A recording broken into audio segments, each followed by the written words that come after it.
Halo, assalamualaikum warahmatullahi wabarakatuh.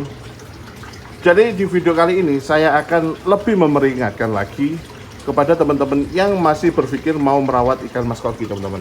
Soalnya gini, banyak sekali orang-orang yang pengen banget merawat ikan mas koki karena melihat bentuknya yang lucu, warnanya yang indah mungkin.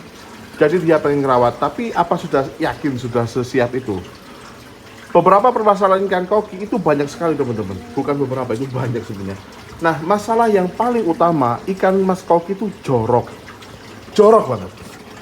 Apalagi kalau dikasih makan sering banget seperti saya ini, teman-teman. Itu amat sangat jorok. Tuh, lihat tuh. Ini kotoran nih, teman-teman. Tuh, ngambang-ngambang tuh. Tuh, ini di atas tuh. Kelihatan nggak, saya zoom ya? Bentar. Oh, kesana kak, sudah tempat kelihatan. Nah, ini, lihat ini.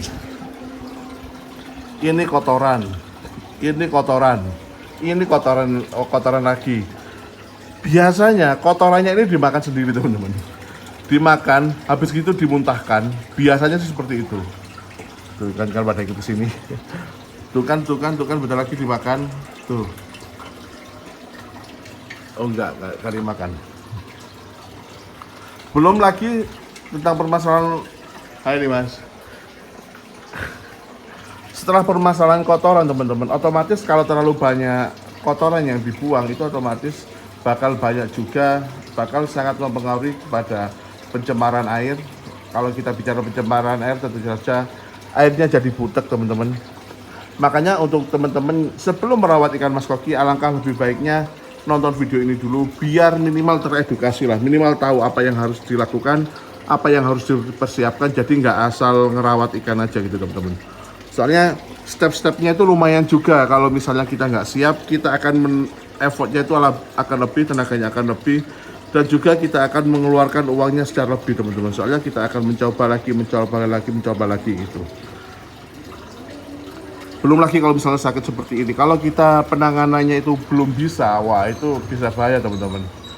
Bisa-bisa banyak kematian di dalam akuarium kita. Apalagi ikan mas koki itu konon itu nggak semua orang tuh bisa ngerawat. Kalau untuk pemula sih kebanyakan mati itu tuh. Ini kotoran ini, teman-teman.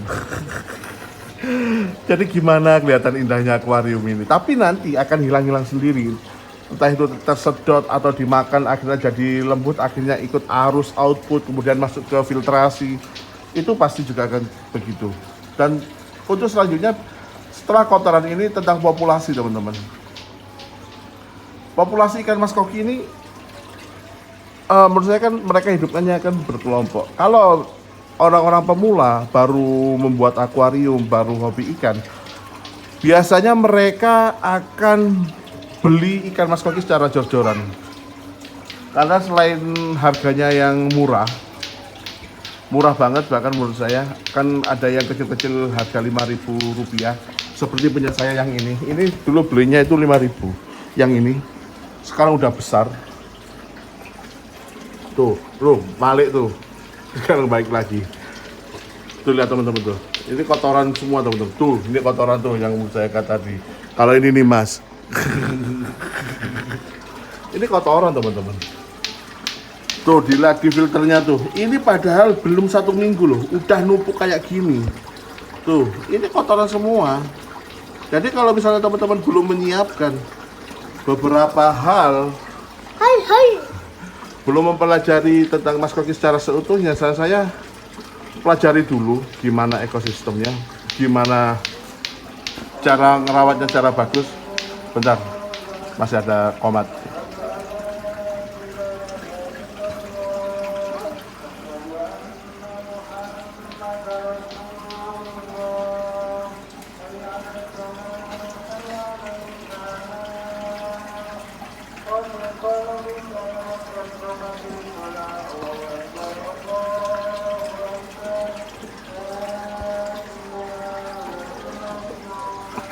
La ilaha illallah. Oke, nyampe mana lupa ya. Ikan mas koki itu termasuk ikan-ikan yang apa ya, yang bagus untuk dirawat. Bentar, saya naikin dulu tripodnya.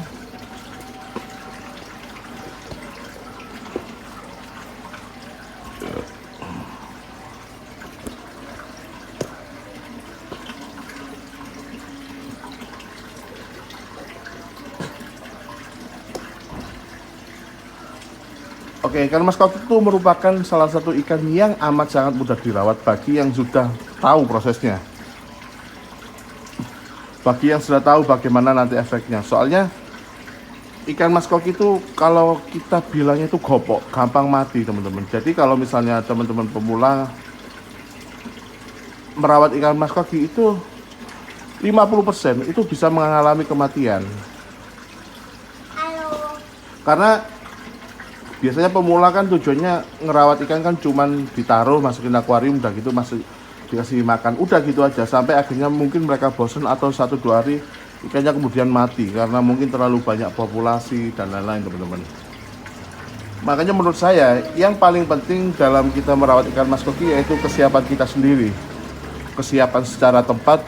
Di sini kita berbicara tentang akuarium, kemudian kesiapan kita secara keilmuan tentang bagaimana kita memelihara air, kemudian tentang pengetahuan kita tentang filtrasi. Itu sangat penting teman-teman. Dan tentunya filtrasi itu kan berbeda-beda ya di setiap daerah, di setiap kota, bahkan mungkin di satu tempat beda ke satu rumah itu aja udah sistem filtrasinya bisa jadi berbeda, bisa jadi sama. Karena kembali lagi teman-teman, air itu mempunyai kadar yang setiap ikan itu harus beradaptasi dulu sebelum mampu hidup di tempat tersebut. Makanya sebelum memasukkan ikan mas koki ke dalam akuarium dari penjual itu biasanya tuh kita aklimasi dulu, kita biasakan dulu, kita adaptasikan mereka dulu sehingga ketika suhunya benar-benar pas, udah tepat, kita baru masukin ikan ke akuarium kita. Selain itu untuk mencegah kagetnya ikan, itu juga mencegah ikan itu mungkin menularkan virus-virus yang lain atau itu sebagai bahan untuk apa? Sebentar, apa enggak? Makasih. Kembalikan lah. Nih mas. Jadi biar ikan-ikan itu juga nggak terkena penyakit atau wabah yang ada di dalam akuarium atau sebaliknya. Ikan yang dari penjual mungkin dia membawa virus, kita nggak pernah tahu. Kalau kita masukin ke akuarium kita, itu kalau bisa jadi menular semua ke akuarium kita, ke ikan-ikan yang ada di akuarium. Wah, itu kan bisa menyebabkan kematian massal di akuarium kita. Meskipun banyak sekali pencegahan-pencegahan yang bisa kita lakukan kalau kita benar-benar tahu bagaimana penanganannya, gitu teman-teman. Gitu ya nih mas ya. Menular. Jadi teman-teman, untuk teman-teman yang mau memelihara ikan mas koki, alangkah baik-baiknya teman-teman mempelajari dulu ikan jenis apa yang mau teman-teman rawat, berapa banyak populasi yang akan yang seimbang atau ideal di akuarium teman-teman sekalian. Kemudian pakan apa yang terbaik, kemudian sistem filtrasi bagaimana, atau filter, sound filter, atau yang bagaimana yang tepat untuk teman-teman. Tentunya sesuai budget teman-teman masing-masing, karena top filter maupun sound filter itu memiliki nilai budget yang berbeda-beda dan juga memiliki kekurangan dan kelebihan yang berbeda-beda juga teman-teman. Jadi saran saya dipikir lagi, dicari dulu ilmunya, ditemukan dulu ilmunya. Sambil jalan apakah bisa? Bisa, tapi tentunya gitu teman-teman, akan menguras budget yang agak sedikit lumayan. Nah, kalau misalnya teman-teman benar-benar hobi, benar-benar senang, itu nggak masalah, karena menurut kita hobi itu nggak sebanding dengan apapun. Kalau ada uangnya beda lagi ya. Jadi mohon diperhatikan dulu, jangan asal beli, jangan asal naruh.